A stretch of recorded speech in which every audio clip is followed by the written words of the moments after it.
ആമേൻ, ആമേൻ. യേശുവിന്റെ ഏറ്റവും പ്രിയമുള്ള കുഞ്ഞെ, എഫെസോസ് ലേഖനം 2-ാം അധ്യായം 13-ാം വാക്യം.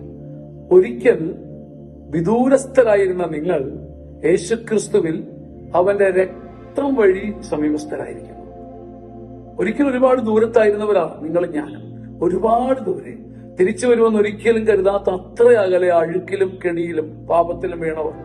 എന്നാൽ യേശുക്രിസ്തുവിൽ അവന്റെ രക്തം വഴി നാം പണം കൊടുത്തിട്ടല്ല, നാം സഹിച്ചിട്ടല്ല, നാം വില കൊടുത്തിട്ടല്ല, യേശുക്രിസ്തുവിന്റെ രക്തത്തിന്റെ വേദനയും സമർപ്പണവും, യേശുവിന്റെ ആത്മസമർപ്പണവും എന്നർത്ഥം. അവനാണ് പിടഞ്ഞത്, അവനാണ് കരഞ്ഞത്, അവനാണ് ഇഴഞ്ഞത്, അവനാണ് സഹിച്ചത്.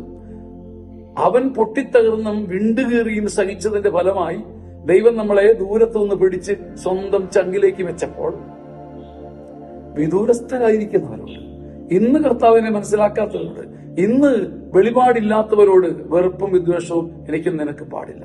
ക്രിസ്തുവിന്റെ രക്തത്തിന്റെ പുകച്ചിലും പിടച്ചിലുമാണ് നിന്നെ ആ സ്നേഹജ്വാലയിലേക്ക് കൊണ്ടുവന്ന് നിർത്തിയിരിക്കുന്നത്. നിനക്ക് വാശി വെക്കാനോ വാതുവെക്കാനോ വെറുപ്പ് കാണിക്കാനോ അവകാശമില്ല. അവന്റെ രക്തത്തിന്റെ പിടച്ചിലാണ്, സ്നേഹപ്പിടച്ചിലാണ് നിന്നെ കൊണ്ടുവന്ന് ഈ നിലയിൽ എത്തിച്ചത്.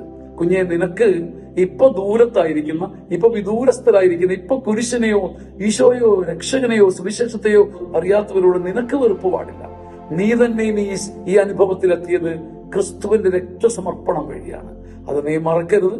നിന്റെ രക്തം സമർപ്പിച്ചും നിന്റെ ജീവൻ കൊടുത്തും വിദൂരങ്ങളിൽ ഇരിക്കുന്നവരെ, അകന്നു നിൽക്കുന്നവരെ ഒരു കഴഞ്ചടിപ്പിക്കാൻ നിനക്ക് കഴിഞ്ഞാൽ നീയും സുവിശേഷകനാണ്. ആമേൻ, ആമേൻ, ആമേൻ.